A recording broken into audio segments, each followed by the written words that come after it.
नमस्कार, आज की बात में आपका स्वागत है। आज हमारी आर्मी और एयरफोर्स ने पाकिस्तान को सीधे सीधे साफ साफ शब्दों में चेतावनी दी। अगर आतंकवाद से तौबा नहीं की, अगर भारत की तरफ आंख उठाने की कोशिश की तो पाकिस्तान का नामो निशान मिट जाएगा। दुनिया के नक्शे से पाकिस्तान गायब हो जाएगा। Chief of army staff general Upendra Dwivedi ने सरहद पर तैनात सैनिकों से कहा कि ऑपरेशन सिंदूर के फर्स्ट पार्ट में तो सेना ने संयम बरता, लेकिन अगर ऑपरेशन सिंदूर पार्ट 2 हुआ तो पाकिस्तान भूगोल से गायब हो जाएगा। Air chief marshal AP Singh ने भी आज कहा कि ऑपरेशन सिंदूर के दौरान हमारी फौज के हथियारों का सक्सेसफुल टेस्ट हो चुका है। पाकिस्तान को हिंदुस्तान की ताकत का अंदाजा हो गया है। अगर पाकिस्तान अब भी नहीं सुधरा तो अंजाम क्या होगा, ये पाकिस्तान की फौज अच्छी तरह जानती है। एयर चीफ मार्शल ने आज एग्जैक्ट नंबर दिए। उन्होंने बताया कि ऑपरेशन सिंदूर के दौरान हमारी एयरफोर्स ने पाकिस्तान के कितने फाइटर जेट गिराए, पाकिस्तान के एयरबेसेस को कहां कहां कितना नुकसान पहुंचाया, पाकिस्तान के आतंकवादी अड्डों को जब तबाह किया गया तो वहां एग्जैक्टली कितने दहशतगर्द मारे गए। ये सारी फिगर्स मैं आपको बताऊंगा। क्योंकि आसिम मुनीर बार बार भारत के फाइटर जेट गिराने के फर्जी दावे करते हैं, तो आज पहली बार air chief marshal AP Singh ने पाकिस्तान के इन दावों को बड़े इंटरेस्टिंग तरीके से खारिज किया। उनके जवाब में आपको सुनवाऊंगा तो आप चौंक जाएंगे। लेकिन सबसे बड़ा सवाल यह है कि कल रक्षा मंत्री ने कहा था पाकिस्तान ने सर क्रीक में गड़बड़ी की तो उसका इतिहास और भूगोल बदल जाएगा, और आज army chief general Upendra Dwivedi ने ठीक यही बात कही। अगर पाकिस्तान नहीं सुधरा तो भूगोल से गायब हो जाएगा। क्या ये दोनों बयान सिर्फ संयोग है या फिर बहुत जल्द पाकिस्तान की शामत आने वाली है? पर्दे के पीछे क्या तैयारी है, इस पर चर्चा करेंगे। लेकिन सबसे पहले आपको जनरल उपेंद्र द्विवेदी का वो बयान सुनवाता हूं जिसकी बहुत चर्चा है। आज जनरल उपेंद्र द्विवेदी राजस्थान के बॉर्डर पर थे। उन्होंने अनूपगढ़ में सेना के जवानों से कहा, ऑपरेशन सिंदूर के दौरान भारत ने सब्र से काम लिया, पाकिस्तान के चुनिंदा ठिकानों को तबाह किया, लेकिन अगर पाकिस्तान नहीं सुधरा, फिर कोई नापाक हरकत की तो ऑपरेशन सिंदूर पार्ट 2 होगा। जनरल उपेंद्र द्विवेदी ने कहा, अगली बार भारत की सेनाएं संयम से काम नहीं लेंगी, फुल फोर्स से पाकिस्तान पर ऐसा अटैक करेगी कि पाकिस्तान का नामो निशान मिट जाएगा। इस बार हमने हर टारगेट को डिस्ट्रॉय करने का प्रूफ भी दिखाया दुनिया को। ये तो पाकिस्तान छुपा ले जाता था, पर इस बार हमने दिखाया कि ये देखिए, यहाँ पे हमने ये डिस्ट्रॉय किया, ये डिस्ट्रॉय किया। और सारी जो खबर है, तकरीबन 35 से 40 तो पहले नाम आए थे, लेकिन आपको पता है कि जब वो उनका 14 अगस्त को उन्होंने गलती से एक लिस्ट जाहिर कर दी थी जिसमें 100 से भी ज्यादा नाम थे जो कि वहां पर लोग खत्म हुए। और ये मैं फौजियों की बात कर रहा हूं जो वहां पे खत्म हुए थे। टेररिस्ट जो है वो तो बहुत ही ज्यादा थे, ठीक है, तो टेररिस्ट को तो वो गिनते ही नहीं। तो ये मैं आपको बताना चाहता हूं कि इस बार भारत देश पूरी तैयारी के साथ है और इस बार वो संयम नहीं रखेगा जो सिंदूर 1.0 में हमने संयम रखा। इस बार हम आगे की कार्रवाई करेंगे और कुछ ऐसी कार्रवाई करेंगे कि हो सकता है पाकिस्तान को सोचना पड़े कि उसे इतिहास में भूगोल में रहना है कि नहीं रहना है। अगर उसे भूगोल में अपनी जगह बनानी है तो उसके लिए उसे जो स्टेट स्पॉन्सर टेररिज्म जिसको हम बोलते हैं, यानी कि उसका देश जो टेररिज्म को स्पॉन्सर कर रहा है उसे रोकना पड़ेगा। तो आप अपनी पूरी तैयारी करके रखिए और अगर परवरदिगार चाहेंगे, भगवान चाहेंगे, वाहेगुरु चाहेंगे तो बहुत जल्दी ही आपको मौका मिलेगा। उसके लिए ऑल द बेस्ट। जय हिंद। इसके बाद जनरल उपेंद्र द्विवेदी ने कहा कि वो सरहद पर यही देखने आए हैं, अगर ऑपरेशन सिंदूर पार्ट 2 हुआ तो उसके लिए हमारी सेनाओं की तैयारी कैसी है। आर्मी चीफ ने कहा कि ऑपरेशन सिंदूर के वक्त सिर्फ सेना नहीं लड़ी, सारी फोर्सेस, देश का नेतृत्व और आम लोग सेम पेज पर थे, सब मिलकर लड़े। उस वक्त हमारी सेनाओं ने दुश्मन के दांत खट्टे किए, लेकिन अब हमारी तैयारी पहले से भी बेहतर है। यहाँ पे जो लड़ाई है वो सिर्फ फौज की लड़ाई नहीं है, यहाँ पे देश की लड़ाई है। और देश का मतलब यह होता है कि यहाँ का हर आम नागरिक से लेके हर यहाँ पे जो हमारे नुमाइंदे मेरे बाएं तरफ हैं, ये सारे उसमें शामिल, बेसे पूरी अच्छी तरह से शामिल, इंटेलिजेंसी शामिल, पुलिस शामिल, जिसको भी आप बोलिए, वो सब शामिल इस लड़ाई में लड़ेंगे। या ब्लैकआउट हुआ, या जो ड्रोन्स के ऊपर कार्रवाई हुई, या जो ड्रोन्स कुछ अगर अंदर से कहीं उड़ाया गया तो उसकी जांच करना, जो भी कार्रवाई थी उस सब हमने मिलके काम किया। और मेरा इरादा यही था यहाँ पे आकर देखूं कि अगर सिंदूर 2.0 होता है तो हमारी मिलके तैयारी कितनी है। और मुझे बड़ा अच्छा लग रहा है देख के, जो ब्रीफिंग मेरे को मिली है, कल शाम को भी जो मैंने बातचीत की, कल शाम को जो ब्रीफिंग मिली, बाकी जगह भी मैंने जो बात की थी, उससे मेरे को एक विश्वास प्राप्त होता है कि क्या हम लोग उस चीज के लिए तैयार हैं। और मुझे पूरा यकीन है कि अगर ऐसा मौका मिलेगा तो हम उसके लिए पूरी तैयारी के साथ इस बार जुटे हुए हैं। अब मैं आपको air chief marshal AP Singh की बात सुनाता हूं। एयर चीफ मार्शल ने भी पाकिस्तान को कड़ी चेतावनी दी। एयर चीफ ने कहा कि दुश्मन भारत की ताकत देख चुका है, इसलिए अगर थोड़ी भी अकल होगी तो फिर गड़बड़ी करने की हिमाकत नहीं करेगा, और अगर कोई हरकत की तो अंजाम क्या होगा ये बताने की तो जरूरत भी नहीं है। एयर चीफ मार्शल ने पहली बार बताया कि ऑपरेशन सिंदूर के दौरान भारतीय सेना ने पाकिस्तान को कितना नुकसान पहुंचाया, पाकिस्तान के एयरबेसेस पर कितनी तबाही मचाई। Air chief marshal AP Singh ने कहा कि चूंकि टारगेट सेट थे, सिलेक्टेड थे, इसलिए एयरफोर्स ने पाकिस्तान की कमर एक रात में ही तोड़ दी थी और चौथे दिन तक तो पाकिस्तान घुटनों पर आ गया। एपी सिंह ने कहा कि ऑपरेशन सिंदूर 1 के दौरान भारत ने पाकिस्तान के F-16 और JF-17 जैसे 5-6 मॉडर्न फाइटर जेट्स को मार गिराया। पाकिस्तान के बड़े ट्रांसपोर्ट प्लेन C-130 और airborne early warning and control aircraft समेत पाकिस्तान के एयर डिफेंस के रडार स्टेशन और सरफेस टू एयर मिसाइल की बैटरी को भी तबाह कर दिया। As far as Pakistan losses are concerned, I think it was very clear. It was clearly spelled out in the initial debriefs also that we have struck a large number of their airfields, and we struck a large number of their installations. And what we have gathered from whatever int reports we have got is that on ground, because of our strikes, there have been radars at least 4 places, command and control centers at 2 places, runway, of course, damaged at 2 places. Then 3 of their hangars in 3 different stations have been damaged. And in that hangar, as well as on tarmac, we have signs of one C-130 class of aircraft, one AEW&C class of aircraft, and at least 4 to 5 fighter aircraft, most likely F-16, because that base happened to be F-16, which would have been under maintenance that time. Along with that, one SAM system, which has been destroyed. And as far as air defense part is concerned, we have clear evidence of one long-range strike, which I talked about, more than 300 kilometers, which... अब air chief martial ने साफ साफ बता दिया, किसी को कोई गलतफहमी नहीं रहनी चाहिए। आज ही एयर चीफ मार्शल से यह भी पूछा गया कि पाकिस्तान दावा कर रहा है कि उसने इंडियन एयरफोर्स के फाइटर जेट्स गिराए, इसमें कितनी सच्चाई है। इस पर एपी सिंह ने मजेदार जवाब दिया। उन्होंने कहा कि पाकिस्तान की फौज अपनी इज्जत बचाने के लिए जो दावे कर रही है, करने दीजिए। गालिब का मशहूर शेर है, दिल को खुश रखने को गालिब ये ख्याल अच्छा है। एयर चीफ मार्शल ने कहा कि पाकिस्तान भारत के विमान गिराने की जो मनोहर कहानियां सुना रहा है, सुनाने दीजिए।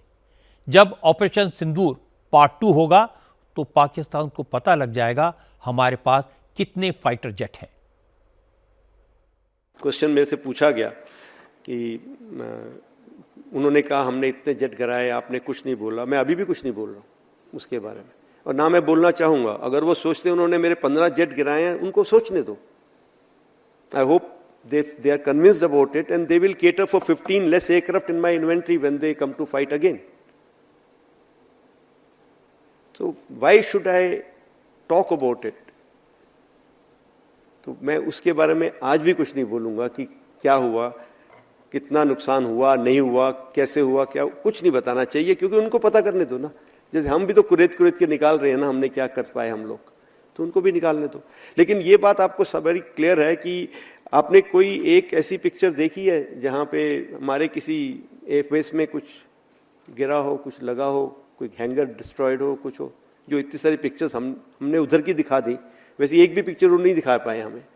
सो उनका जो नैरेटिव है वो आई थिंक उनके जो वो मनोहर कहानियां हैं। सो चलने दो, अच्छा है, उनको खुश रहने दो।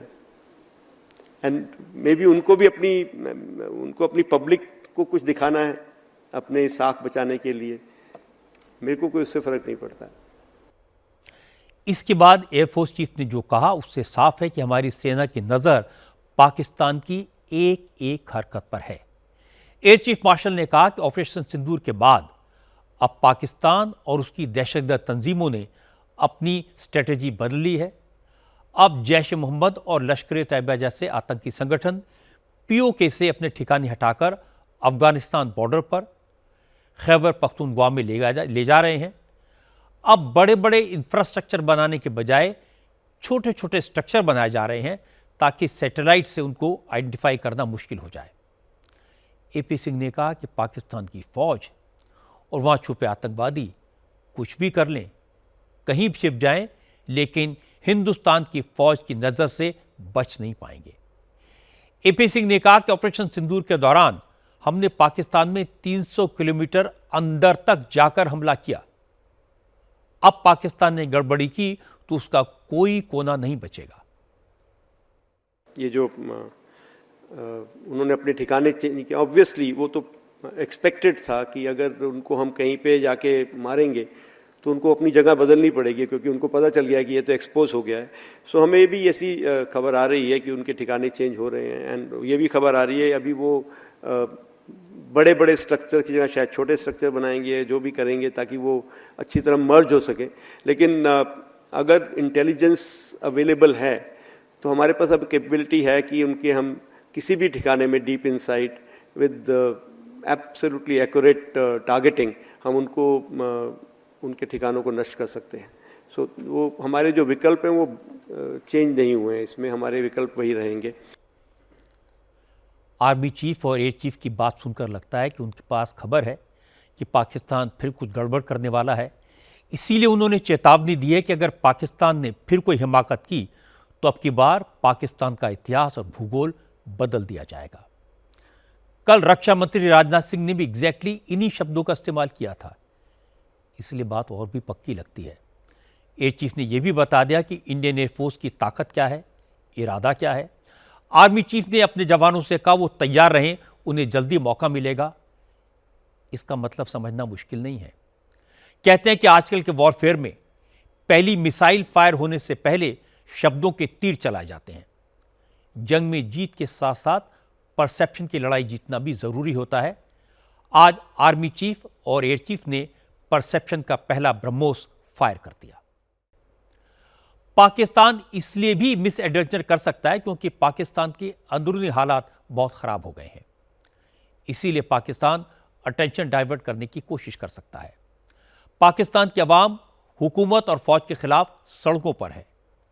खैबर पख्तूनख्वा में पाकिस्तानी आर्मी के कैंप्स पर हमले हो रहे हैं। आसिम मुनीर की फौज पाकिस्तान के लोगों पर ही एयर स्ट्राइक कर रही है। इस्लामाबाद में इमरान खान की पार्टी के लोग प्रोटेस्ट कर रहे हैं और पीओके में तो आज़ादी की जंग चल रही है। एक हफ्ते से हजारों लोग मुजफ्फराबाद में पाकिस्तानी फौज के खिलाफ नारेबाजी कर रहे हैं। फौज की गोलीबारी में 50 से ज़्यादा लोगों की मौत हो चुकी है, लेकिन पीओके की आवाम फौज के पाक ऑक्युपाइड कश्मीर में आज 6वें दिन भी पाकिस्तान के खिलाफ प्रोटेस्ट का सिलसिला जारी रहा। अब पीओके के लोग पाकिस्तान की फौज पर जवाबी हमले कर रहे हैं। प्रदर्शनकारी अब इस्लामाबाद से भेजे गए स्पेशल पुलिस के कमांडोज और पाकिस्तानी फौज के जवानों को दौड़ा दौड़ा कर पीट रहे हैं। जहां भी पाकिस्तानी आर्मी के जवान दिखते हैं, अवाम उनको घेर कर पकड़ लेती है और जमकर पिटाई करती है। हालांकि आर्मी के जवानों के पास बंदूकें हैं, लेकिन अब प्रोटेस्टर्स ने लाठी डंडों को हथियार बना लिया है। सैकड़ों की भीड़ के सामने आर्मी के जवानों की बंदूकें नाकाम हो जाती हैं। अब पीओके की जनता पाकिस्तानी फौज पर भारी पड़ने लगी है। बेटा, ये इस्लामाबाद नहीं कि तुम शेलिंग और लाठी चार्ज करो। ये कश्मीर के पहाड़ हैं और याद रखो कि अवाम के गुस्से में पाकिस्तानी फौज और पैरामिलिट्री फोर्स के हौसले टूटे हुए दिखाई देते हैं। इस्लामाबाद से 1000 पुलिस वालों का जो दस्ता प्रदर्शनकारियों को काबू करने के लिए पीओके भेजा गया था, उसके बहुत से जवानों ने हथियार डाल दिए। पीओके के कई कस्बों में शहबाज शरीफ की पुलिस के लोग अपनी वर्दियां उतारकर भाग रहे हैं। बहुत से पुलिस वालों ने तो अपने राइट गियर्स को भी सड़क किनारे फेंक दिया है, जिससे वो जनता के गुस्से का निशाना न बने, क्योंकि प्रोटेस्टर्स जहां भी फौज या पैरामिलिट्री के जवान को देखते हैं उन पर हमला कर देते हैं। इसलिए ज्यादातर जवानों ने सरेंडर कर दिया है। जो जवान हथियार नहीं डाल रहे, सरेंडर नहीं कर रहे, उनको पीओके के अवाम हॉस्टेज बना रहे हैं। हालत यह है कि पीओके में जनता के विद्रोह पर पाकिस्तान की हुकूमत बिल्कुल खामोश है। पहले शहबाज शरीफ और हसन मुनीर ने बंदूकों का डर दिखाया, फायरिंग करके लोगों को डराने की कोशिश की, लाशों के ढेर लगा दिए, लेकिन जनता नहीं डरी। आज़ादी के नारे और तेज हो गए तो शहबाज शरीफ ने बातचीत के लिए डेलीगेशन भेजा, लेकिन पीओके के लोगों ने इस डेलीगेशन से बातचीत करने से इनकार कर दिया। पीओके के हालात पर भारत ने गहरी चिंता जताई है। विदेश मंत्रालय ने कहा कि दुनिया को देखना चाहिए कि पाकिस्तान की फौज, वहां की हुकूमत गैर कानूनी कब्जे वाले कश्मीर की जनता पर किस कदर जुल्म कर रही है। विदेश मंत्रालय के प्रवक्ता रणधीर जायसवाल ने आज कहा कि पीओके से जो तस्वीरें आ रही हैं उनसे साफ है पीओके को आज़ाद कश्मीर कहकर पाकिस्तान सिर्फ दुनिया को गुमराह करता है। हकीकत यह है कि पाकिस्तान पीओके के रिसोर्सेज को लूट रहा है और वहां की जनता को अपना गुलाम बना रखा है। इसीलिए अब पीओके की जनता सड़क पर उतर आई है। हमने पाकिस्तान के कब्जे वाले जम्मू कश्मीर के कई एक इलाकों में विरोध प्रदर्शनों की रिपोर्टें देखी हैं, जिनमें पाकिस्तानी बलों द्वारा निर्दोष नागरिकों पर किए गए अत्याचार भी शामिल हैं। हमारा मानना है कि पाकिस्तान के दमनकारी रवैये और इन क्षेत्रों से संसाधनों की संगठित लूट का स्वाभाविक नतीजा है और इन क्षेत्रों पर उसका जबरन और अवैध कब्जा अभी भी बना हुआ है। पाकिस्तान को अपने भयानक मानवाधिकार उल्लंघनों के लिए जवाबदेह ठहराना जाना चाहिए। पाकिस्तान की आदत है, जब जब वहाँ इंटरनल प्रॉब्लम होती है, अनरेस्ट होता है, तो भारत में आतंकवादी हमला करा के अटेंशन डाइवर्ट करता है। ये एक पैटर्न है। पहलगाम हमले से पहले इमरान खान की पार्टी ने फौज के खिलाफ आवाज़ उठाई थी। वहाँ की जनता आसिम मुनीर से नाराज़ थी। अब पिछले कई दिन से पीओके और केपीके में बगावत की गूंज सुनाई दे रही है।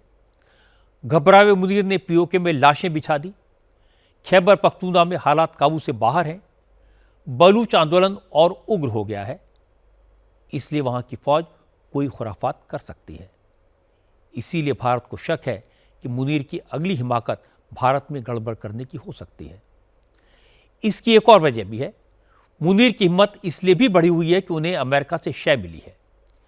फील्ड मार्शल व्हाइट हाउस में अपने प्राइम मिनिस्टर के बराबर में बैठे दिखाई दिए। ट्रंप के साथ फोटो खिंचवाकर हवा में उड़ने लगे।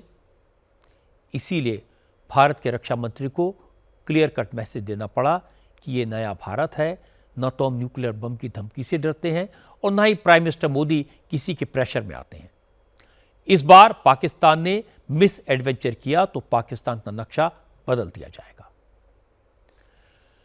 अब एक खबर आपको सावधान करने वाली। साइबर क्राइम के बढ़ते केसेस की चर्चा तो हम आज की बात में अक्सर करते हैं, लेकिन आज सुपरस्टार अक्षय कुमार ने खुलासा किया कि उनकी बेटी भी ऑनलाइन गेम के चक्कर में साइबर अपराधियों का शिकार होते होते बची। असल में आज से मुंबई पुलिस ने साइबर क्राइम के खिलाफ 1 महीने का जागरूकता अभियान शुरू किया है। मुख्यमंत्री देवेंद्र फडणवीस की मौजूदगी में इस अभियान की शुरुआत की गई। इस मौके पर अक्षय कुमार भी मौजूद थे। इसी दौरान अक्षय ने अपने घर में हुई घटना का जिक्र किया।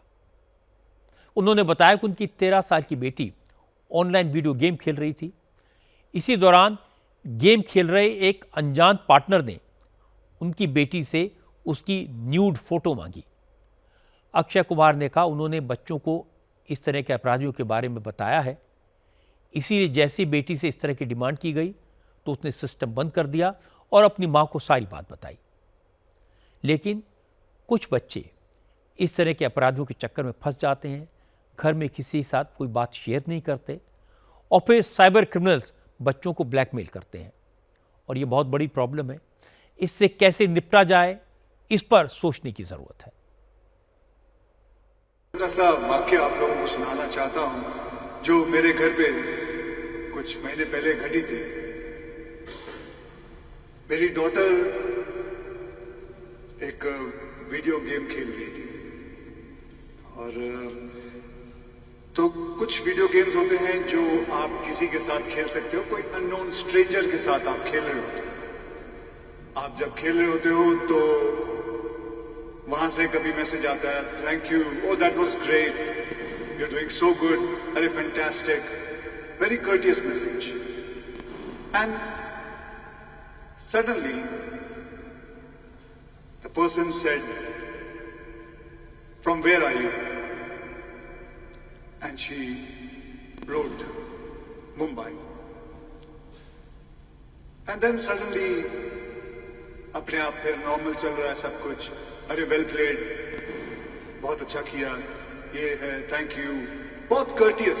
ऐसा लगा कि बहुत ही रिस्पेक्टेड, कोई जो भी सामने खेल रहा हो बहुत रिस्पेक्टेड है। फिर एक मैसेज आया, आर यू मेल और फीमेल? तो she replied, female. Okay. It went on. And then he sent a message, can you send me a nude picture of yours? It was my daughter. She switched off the whole thing and she went and told my wife. And this is how everything begins. It was great that she went and spoke to my wife about it. मुख्यमंत्री देवेंद्र फडणवीस ने भी माना कि cyber crime का खतरा बहुत ज़्यादा बढ़ गया है। उन्होंने कहा कि साइबर क्रिमिनल्स को टारगेट ज़्यादातर टीनेजर्स होते हैं, इसलिए बच्चों में जागरूकता के लिए सरकार गंभीरता से प्रयास कर रही है। देवेंद्र फडणवीस ने कहा कि उनकी सरकार ने साइबर क्राइम से निपटने के लिए सेंट्रल हेल्पलाइन से अलग एक स्टेट हेल्पलाइन भी बनाई है। अगर अक्षय कुमार जैसे दूसरे स्टार्स भी ऑनलाइन गेमिंग और साइबर फ्रॉड को लेकर अवेयरनेस फैलाएंगे तो इसका असर ज़्यादा होगा, क्योंकि लोग फिल्म स्टार्स की बात ध्यान से सुनते हैं। आज आपण या कार्यक्रमामध्ये अक्षय जिल्हा किंवा आज के कार्यक्रम में अक्षय कुमार और रानी मुखर्जी ने साइबर क्राइम के खतरों के बारे में बात की। आप लोग बेस्ट कम्युनिकेटर हैं। आप जब कोई बात बोलते हैं तो लोग सुनते हैं। हम आप लोगों से उम्मीद करते हैं कि साइबर क्राइम के खतरों के प्रति आप लोग आगे भी जागरूकता फैलाएंगे। हालांकि अभी भी आप जागरूकता फैलाने का काम कर रहे हैं। सोशल मीडिया का सबसे ज़्यादा असर युवा पीढ़ी पर होता है और फिल्म कलाकारों की बातें युवा ध्यान से सुनते हैं, इसलिए आपकी बातों का महत्व है। इसलिए जब आप लोग सोशल मीडिया और ऑनलाइन गेमिंग के जोखिम को लेकर कुछ कहते हैं तो उसका असर होता है। आपकी बात की वैल्यू ज़्यादा होती है, लोग गंभीरता से सुनते हैं। हम इसे लेकर जागरूकता फैलाने की अपनी तरफ से भी पूरी कोशिश करेंगे। किशोरावस्था या युवावस्था एक ऐसा दौर होता है जब आप विद्रोही स्वभाव रखते हैं, रिबेलियस माइंड होता है, दिमाग में सवाल आते हैं, सिस्टम से सवाल पूछते हैं। सवाल पूछना अच्छा है, लेकिन कई लोग इसका पॉजिटिव और नेगेटिव दोनों तरह के फ़ायदा उठाते हैं। हमने अपने आस पड़ोस के देशों में देखा है, इसका नेगेटिव असर ज़्यादा हुआ है। अनेक देशांमध्ये अक्षय कुमार की बात सही है कि ऑनलाइन गेम के चक्कर में ज़्यादातर बच्चे ही क्रिमिनल्स का शिकार बनते हैं। 20 दिन पहले मैंने आज की बात में आपको दिखाया था कि लखनऊ में 14 साल के यश ने अपने पिता के अकाउंट से 14 लाख रुपए ऑनलाइन गेमिंग के चक्कर में गंवा दिए और इसके बाद डांट पड़ने के डर से 13 सितंबर को यश ने सुसाइड कर लिया। हालांकि पुलिस तब से लगातार इस केस की जांच कर रही थी और अब जाकर पुलिस ने झारखंड से यश के साथ ठगी करने वाले 2 अपराधियों को अरेस्ट किया है। हैरानी की बात है कि पकड़ा गया एक अपराधी भी नाबालिग है।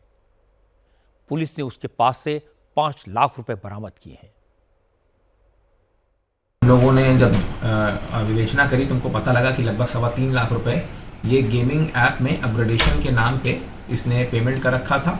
इसके अतिरिक्त जो इसके पिता के खाते से लगभग 14 लाख से ज़्यादा रुपए गए थे, उसमें इसने 2 व्यक्ति जो कि एक झारखंड का सिंहभूम का रहने वाला है और बाकी एक बिहार का रहने वाला उनके खातों में गया था, जिसके बाद इसने सुसाइड कमिट करा था।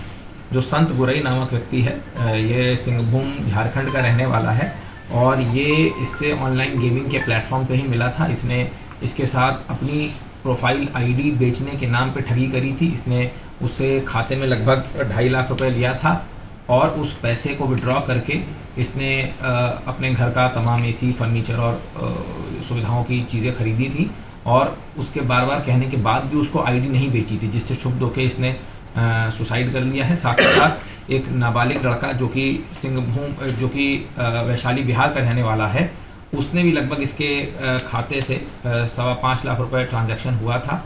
इसने भी उसको आईडी बेचने के नाम पर उसके साथ ठगी करी थी और लगभग 5 लाख रुपए हमने जो पैसा ठगा गया था उसकी बरामदगी करी है। जो ठगी के पैसे से लैपटॉप खरीदा गया वो, कुछ मोबाइल फोन्स और अन्य उपकरण हमको बरामद हुए हैं। अब आप में से कई लोग ये सोच रहे होंगे कि फ्री ऑनलाइन गेमिंग ऐप्स पर कोई 14 लाख रुपए कैसे गंवा सकता है, तो पुलिस ने इसका भी जवाब दिया। पुलिस के मुताबिक गेम के दौरान साइबर फ्रॉड करने वाले अपने विक्टिम्स को अपग्रेड करने का लालच देते हैं।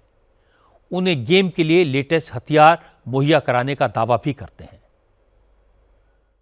संत गुरई नामक लड़के जिसको हमने गिरफ्तार करा है, इसने बताया है कि ये लगभग 2018 से ही ये ऑनलाइन गेम खेल रहा है। इसको पता है कि जो टीनेजर्स होते हैं उनको इस ऑनलाइन गेमिंग की लत लगी हुई है। इस गेम में पैसे देने के बाद अब अपने वेपन्स, अपने यूनिफॉर्म को अपग्रेड करा लेते हैं, जिसके बाद इसने इनको ये लालच दिया कि मैं अपनी आईडी जिसमें अपग्रेडेड आपको गेम खेलने को मिलेगा वो बेचने के नाम पे इसने उनको ठगी करी और इस तरह नाबालिग बच्चों के साथ ठगी करके ये कृत करा गया है। भारत में ऑनलाइन गेमिंग एक बड़ी प्रॉब्लम है। आपको जानकर हैरानी होगी कि दुनिया के 20% ऑनलाइन गेमर भारत में हैं। करीब 59 करोड़ इंडियंस ऑनलाइन गेमिंग करते हैं। इसलिए साइबर क्राइम का सबसे ज़्यादा शिकार लोग भी भारत में ही होते हैं। ऑनलाइन गेम सिर्फ ठगी और ब्लैकमेलिंग का जरिया नहीं है। इसकी वजह से बच्चों में आईजीडी यानी इंटरनेट गेमिंग डिसऑर्डर एक बहुत बड़ी बीमारी बन गई है। करीब 9% स्टूडेंट्स इससे पीड़ित हैं। इसके शिकार छात्रों में नींद ना आने, पढ़ाई में कमज़ोर होने, बात बात पर गुस्सा होने के लक्षण दिखाई देते हैं। भारत में ऑनलाइन गेमिंग के चक्कर में लोग हर साल 20,000 करोड़ रुपए गंवा देते हैं। कई मामलों में सुसाइड की घटनाएं सामने आ चुकी हैं। सिर्फ कर्नाटक में ऑनलाइन गेमिंग के कारण सुसाइड के 32 मामले सामने आ चुके हैं। इतना ही नहीं, ऑनलाइन सेक्सुअल हैरेसमेंट भी कॉमन है। 10 से 16 साल की उम्र की लड़कियों पर इसका खतरा सबसे ज़्यादा है। और चिंता की बात है कि करीब 45% बच्चे ऑनलाइन सेक्सुअल हैरेसमेंट की बात अपने पेरेंट्स से छुपाते हैं। भारत की तरह दुनिया के दूसरे देशों में भी ऑनलाइन गेमिंग एक महामारी बन चुका है। कई देशों में इसके खिलाफ सख्त कानून बनाए गए हैं। ऑस्ट्रेलिया ने 16 साल से कम उम्र के बच्चों के लिए सोशल मीडिया को पूरी तरह से बैन कर दिया है। इसका उल्लंघन करने पर भारी जुर्माना लगता है। फ्रांस में अगर बच्चे की उम्र 15 साल से कम है तो सोशल मीडिया पर अकाउंट खोलने के लिए माता पिता की सहमति लेना जरूरी है, जबकि जर्मनी ने इसके लिए 16 साल की उम्र तय की है।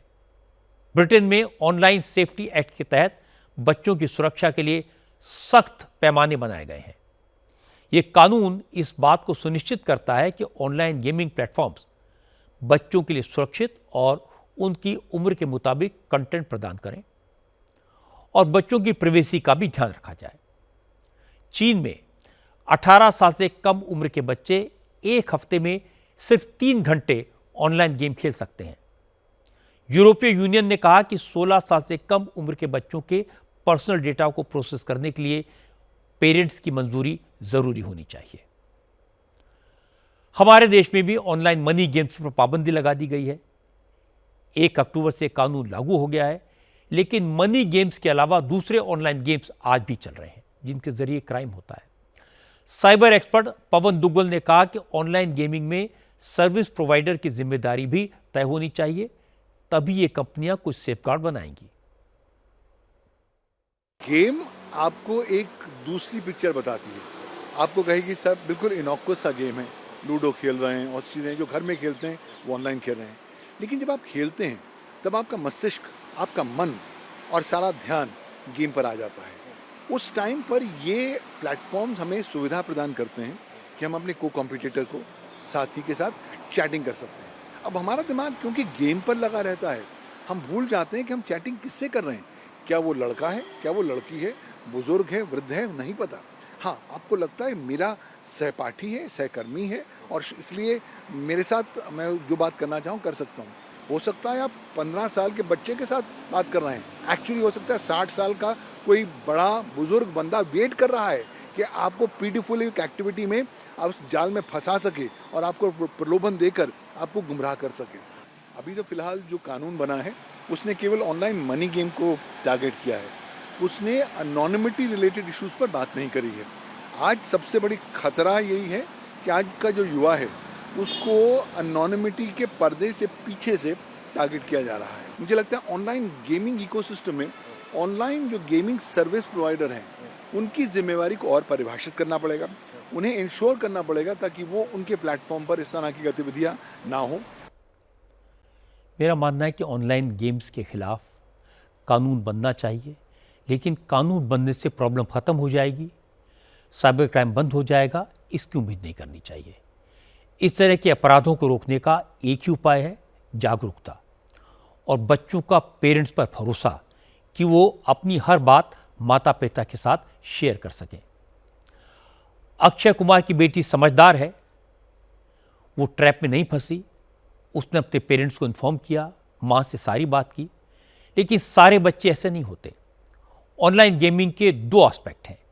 एक तो ऑनलाइन गेमिंग के जरिए लोगों को लूटा जा रहा था, जिसके कारण लखनऊ में बच्चे ने आत्महत्या की। पहले भी ऐसे कई केस हो चुके हैं, लेकिन मनी गेम्स पर अब सरकार ने रोक लगा दी है।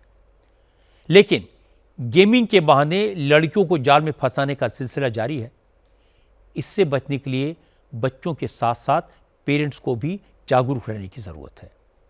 जितने बड़े पैमाने पर नाबालिग बच्चों के साथ साइबर ठगी और जालसाजी के केसेस सामने आ रहे हैं, उसे देखकर लगता है कि स्कूल लेवल पर टीचर्स और स्टूडेंट्स के बीच अवेयरनेस क्रिएट करने के लिए अभियान चलाने की आवश्यकता है।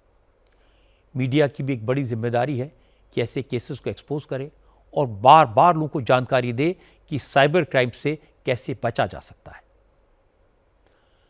अब बात करते हैं बिहार की राजनीति की।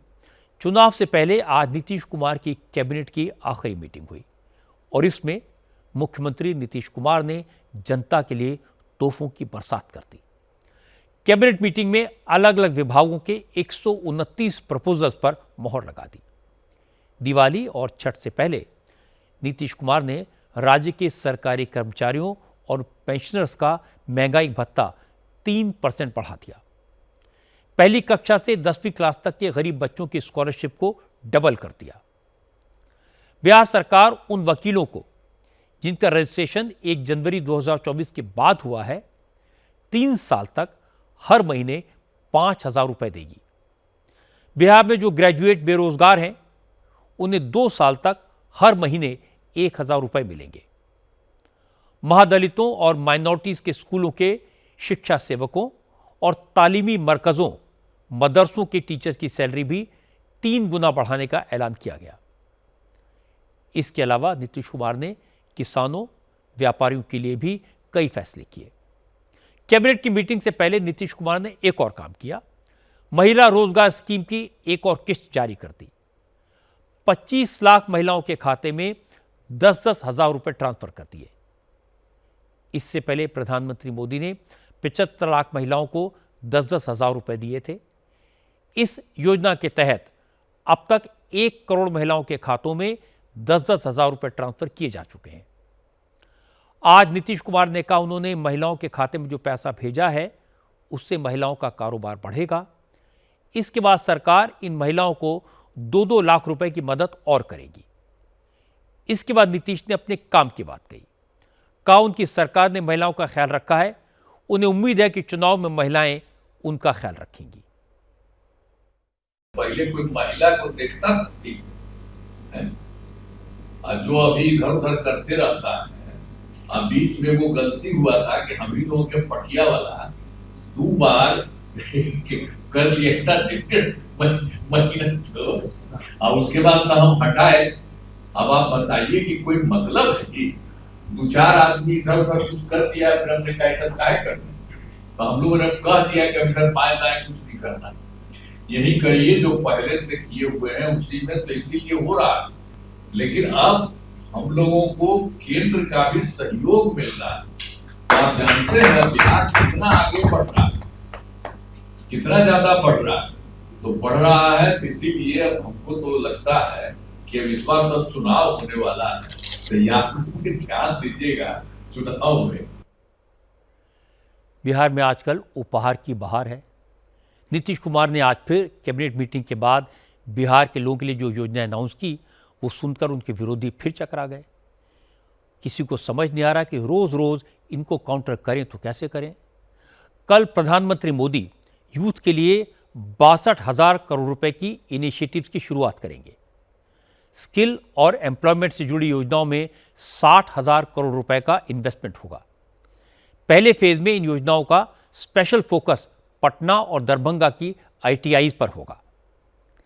बिहार के लिए प्रधानमंत्री निश्चय स्वयं सहायता भत्ता योजना लागू होगी, जिसमें 5 लाख नौजवानों को 2 साल तक 1,000 रुपए का मंथली अलाउंस और फ्री स्किल ट्रेनिंग मिलेगी। मोदी कल बिहार युवा आयोग का भी औपचारिक उद्घाटन करेंगे। बिहार के लिए ऐसी बहुत सारी स्कीम्स की शुरुआत कल से हो जाएगी। इन सारी बातों का एक मतलब यह भी है कि अब चुनाव की तारीखों का ऐलान होने वाला है। हो सकता है संडे को इलेक्शन कमीशन बिहार में चुनाव की डेट्स की घोषणा करते। अब आपको बरेली का अपडेट दे देता हूं। बरेली में आज जुमे की नमाज शांति और सौहार्द के साथ संपन्न हो गई। क्योंकि पिछले शुक्रवार को नमाज के बाद बरेली में हिंसा हुई थी, पुलिस पर पथराव किया गया था, इसलिए पुलिस ने आज सुरक्षा के सख्त इंतजाम किए थे। पूरे शहर में ड्रोन के जरिए नजर रखी जा रही थी। बरेली को 4 सुपर जोन और 4 स्पेशल जोन में बांटा गया था। पुलिस और पैरामिलिट्री फोर्स के 8,000 जवानों की ड्यूटी लगाई गई थी। प्रशासन के अफसर दिन भर राउंड पर रहे। प्रशासन ने शहर के मौलानाओं से बात की। मस्जिदों के इमामों ने भी लोगों से शांति बनाए रखने की अपील की और इसका असर दिखा।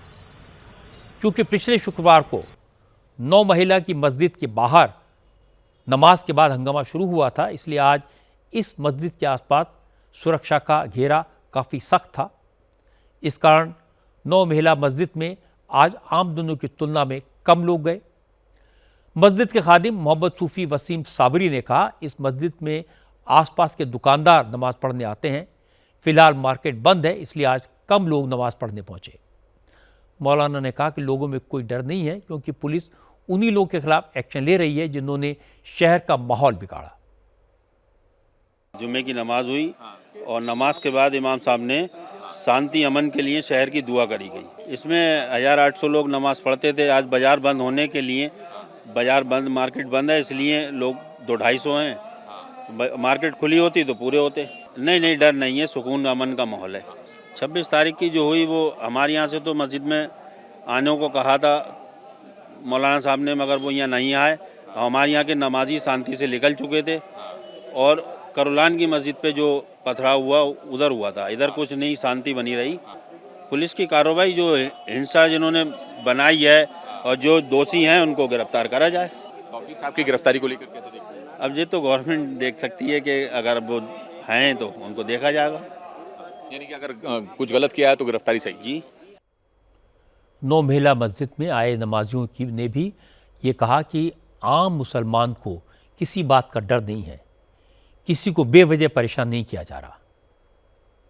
वो तो जो गलत है उसके साथ गलत है, जो सही है उसके साथ सही होगा। प्रशासन है वो हमारे साथ है, प्रशासन ही हमारी सपोर्ट के लिए खड़ा हुआ है, तो जो भी करता है प्रशासन वो देख कर सोच समझ के ही करता है, ठीक है। गलत के साथ गलत होता है और सही के साथ सही होता है। देखिए ऐसे नहीं कह सकते टारगेट किया जा रहा है, क्योंकि हम लोगों के साथ अभी मैं आपके साथ में फ्री खड़ा हूँ, कैसे बोल सकता हूँ मेरे साथ टारगेट किया जा रहा है? प्रशासन मेरे साथ खड़ा हुआ है बाहर, मैं बिंदास यहाँ नमाज पढ़ने आया हूँ, तो कैसे कह सकते? भरोसा है प्रशासन पुलिस? बिल्कुल भरोसा है हमें। बरेली के लोग कह रहे हैं कि उन्हें पुलिस या प्रशासन से कोई शिकायत नहीं है, किसी बेगुनाह के खिलाफ एक्शन नहीं हो रहा, लेकिन समाजवादी पार्टी, कांग्रेस और AIMIM के नेता बरेली की हिंसा को सियासी मुद्दा बना रहे हैं। समाजवादी पार्टी के 5 सांसदों के डेलीगेशन को कल बरेली भेजा जाएगा। असद ओवैसी तो बरेली में हिंसा को मुसलमानों पर हो रहे जुल्म का लेटेस्ट सबूत बता रहे हैं।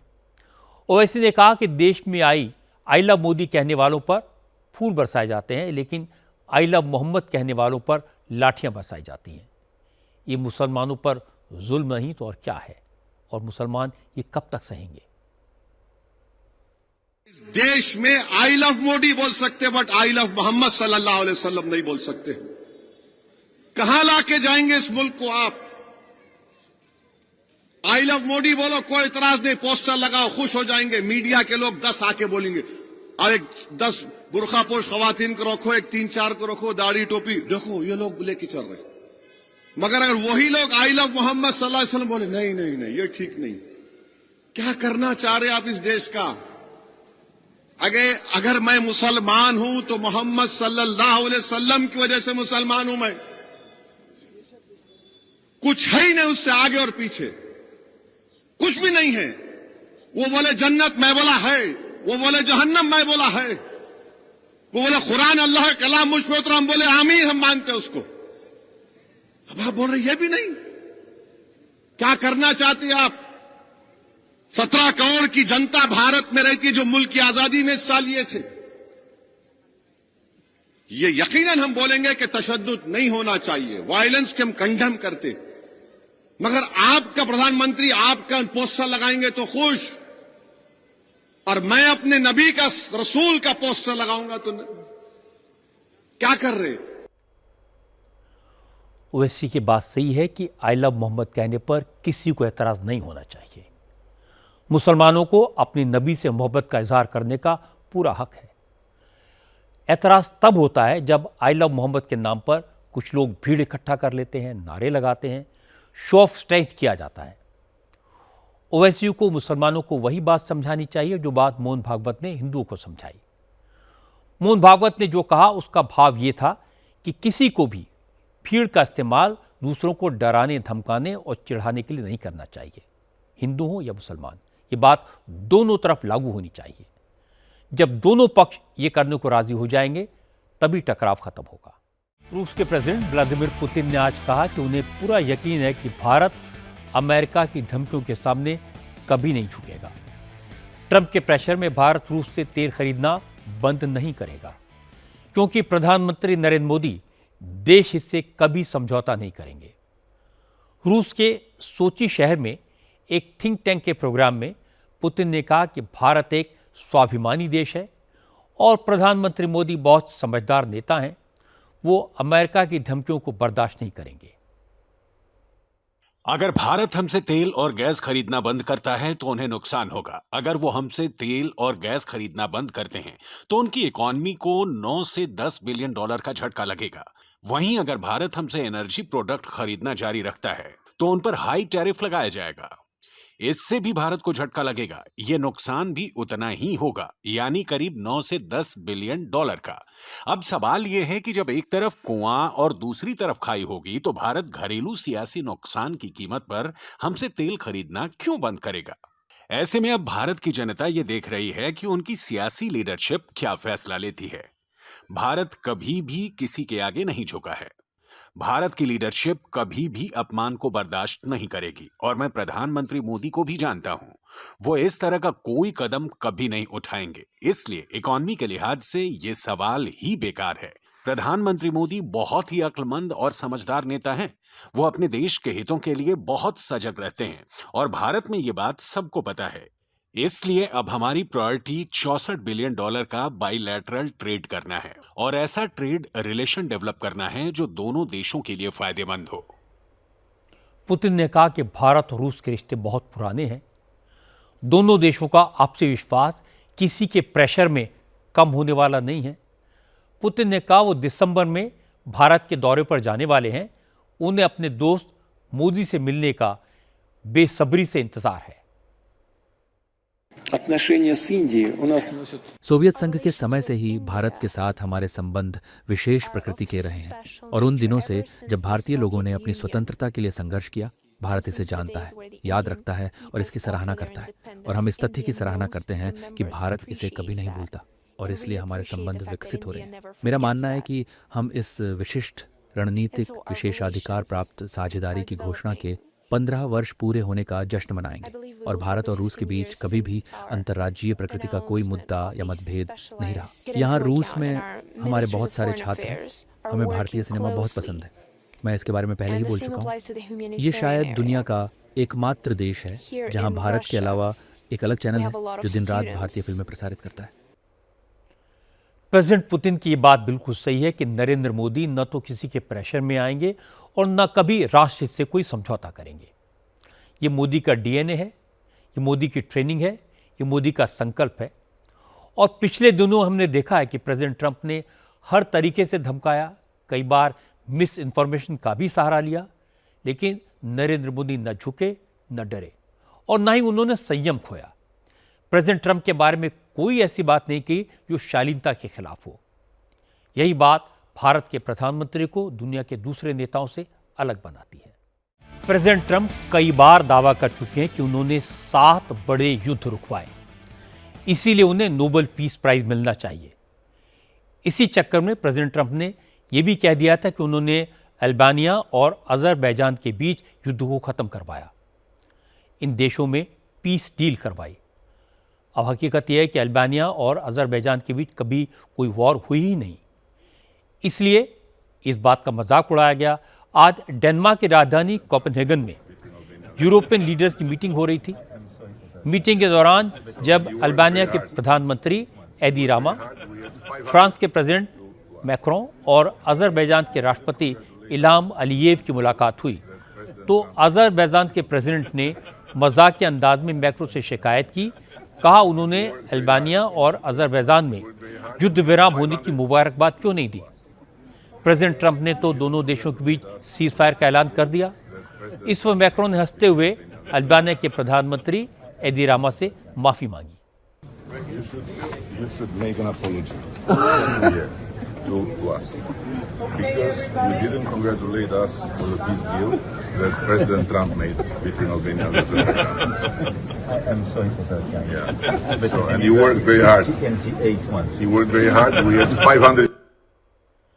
ज़ाहिर है ये मजाक था। ट्रंप ने अल्बानिया और अजरबैजान के बीच युद्ध रुकवाने का ऐलान जो दावा किया था वो हुआ ही नहीं था। ट्रंप ने इसी तरह भारत और पाकिस्तान के बीच सीज फायर कराने का दावा बार बार किया है।